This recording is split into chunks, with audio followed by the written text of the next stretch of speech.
Hi, good morning. This is Anna Crowe with the Get Real podcast, where CEOs, CMOs, and communications experts share their real advice. It's 5 questions under 9 minutes because we get to it really fast. So let's get to it. I'm really excited to have today's guest on.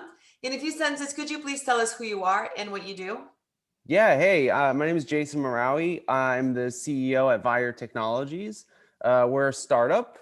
We developed a new way to verify your IDs that's 100% anonymous, it's instant. And our goal is to kind of bring these solutions to the world in different formats, retail, government, hopefully a store near you soon or a website near you soon. So, very exciting. I love that. And obviously, you're in a very exciting part of your business and a quick growth, high growth type of part of the business. So, part of it is creating connections with others, whether it's hiring or partners, customers. And I hear from other leaders that creating authentic connections can be challenging, especially if you're moving really fast or if there's a lot of noise out there. I'd love to hear your take on that and how you're potentially handling it. I mean, my perspective on it is really simple, right? So connecting with customers, especially if you don't have a warm connection with them, it's all about how you convey your messaging to them. So the mistake I had made earlier on was thinking of my offerings as products, but products are a box.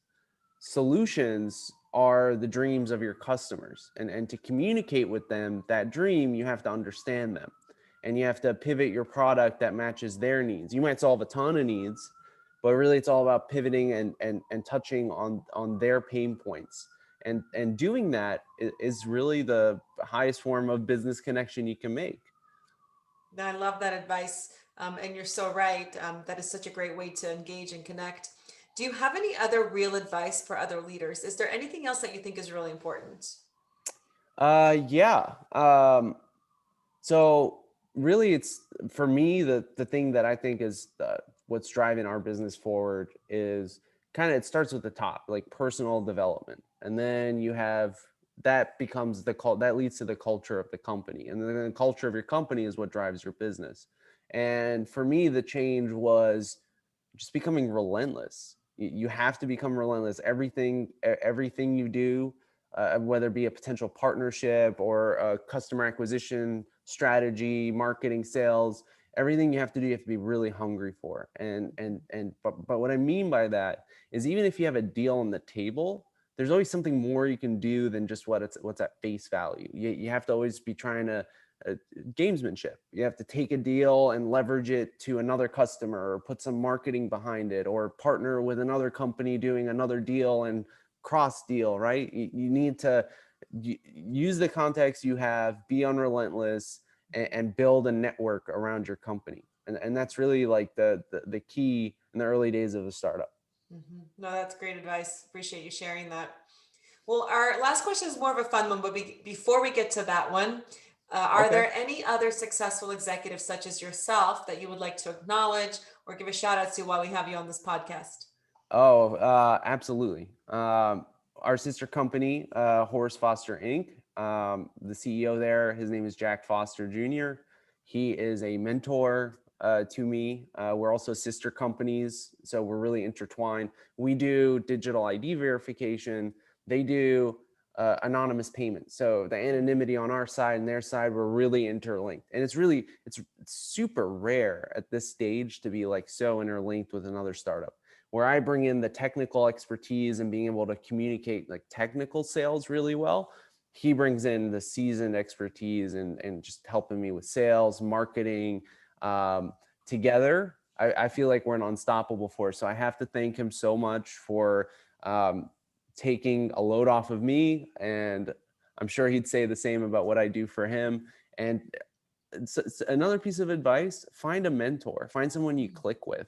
A mentor is invaluable. You can pitch ideas to them, you let them flow through you, and they give you advice that comes from the heart, and that's really important in the early days. Absolutely, and you're so right. Having that mirror is so critical. Sometimes you may be saying something out loud to your mentor and then having the aha moment simply because you're able to communicate it in a way for someone else to understand, or having someone repeat something to you going, oh, wait a second, I didn't think of that. Maybe I did. But Yeah. that mentorship relationship is so important. So appreciate you adding that as your takeaway. Well, our last question is more of a fun one. You've been part of the Okay. startup and you guys are on a great runway, but tell us how you got started. What was your first job? My first job. Yeah.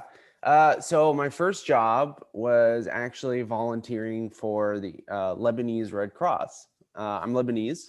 Um, so when I was 17 years old, so this is '06, I was in Lebanon for the summer and I volunteered. First, I started, you had to take an 80-hour course, which takes some time. So I started on the ham radio. Just learning how to dress wounds, take care of people, communicate on the radios. I thought it was fun. But then something really out of the blue, unexpected happened. In 2006, there was a war in Lebanon, and we got stuck there.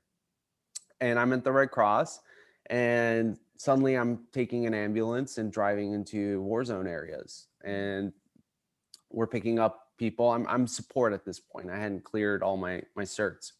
And then a couple weeks later, I finished my exams and I'm still in the ambulance helping. And the driver, he fell and he hurt his hand. So there was nobody else. 3 guys are taking care of the patient. The ambulance driver, he's out of commission. So who has to drive this ambulance in a war zone? This guy.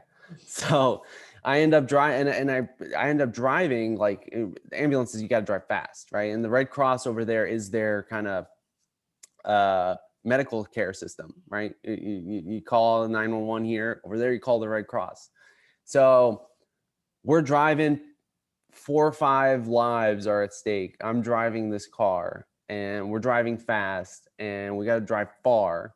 And it's my job to go from point A to point B without anyone getting injured. And that was a lot of responsibility for me as a kid.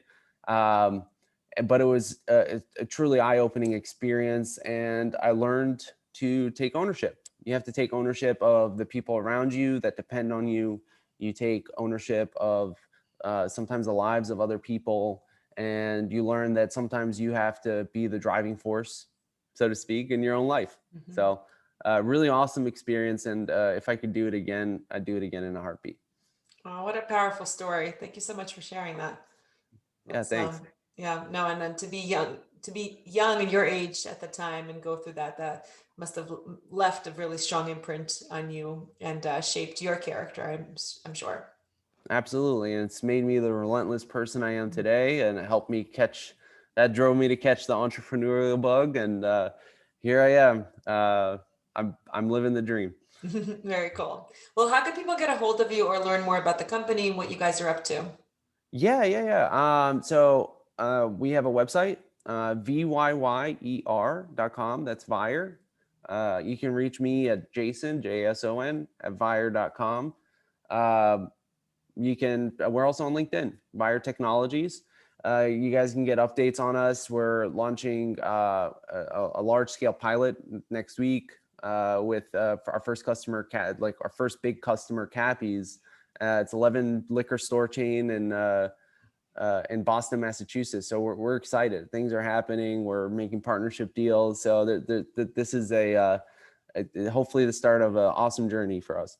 That's beautiful. Cool. Well, I so appreciate you joining, and thank you everyone for tuning in. This is Anna Crowe. For more insights, visit us at crowepr.com. Thanks so much. Make it a great day.